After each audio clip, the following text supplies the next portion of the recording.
Assalamualaikum dan salam sejahtera. Okey, jom Cik Nelayan nak tunjuk sikit pokok durian usia 3 tahun ni ya. Usia 3 tahun, 3 tahun setengah macam tu lah usia dia. Dah start berbunga, first time berbunga ni. First time berbunga.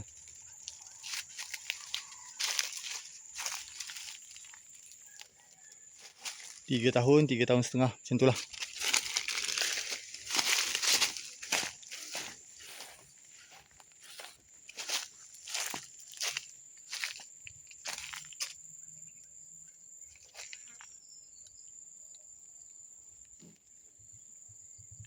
Sampai ke atas.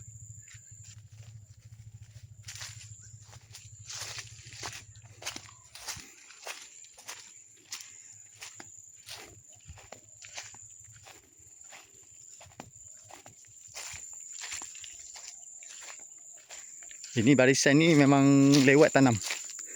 Sebab dulu penghujung ni nak tanam pokok limau.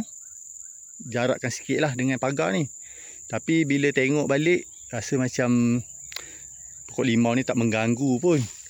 Tanam jugalah sebelah dia ni. Antara barisan limau ni bubuh. Satu baris pokok durian. Kita tengok pokok durian ni. Sama juga 3 tahun. Bunga sampai ke atas. Batang dia bawah besar betih kecil lagi. Sama juga yang sana. Kecil lagi pokok durian ni. Ni semua tanam kendian ni.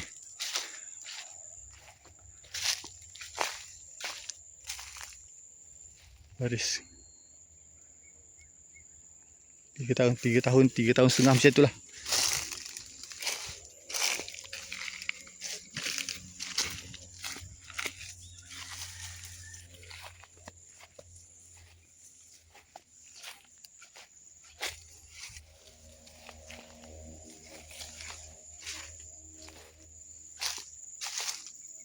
Okey dah start berbunga. Malas nak jalan sampai ujung tu.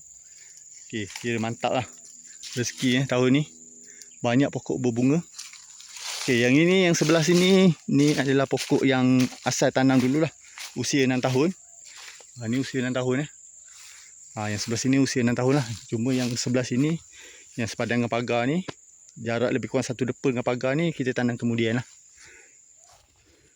Ini usia 6 tahun. Memang dah banyak lah berbunga. Sampai ke bawah-bawah ni. Hampir 20 dahan berbunga.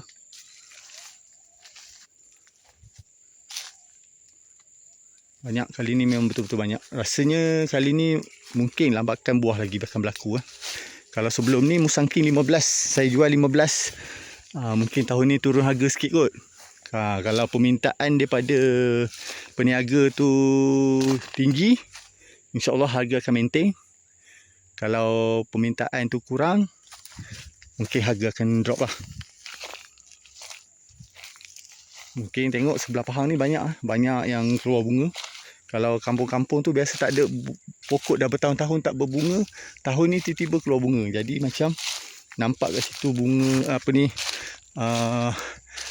untuk kali ni mungkin banyak buah lah. Cuma lekat dengan tak lekat saja. Okey.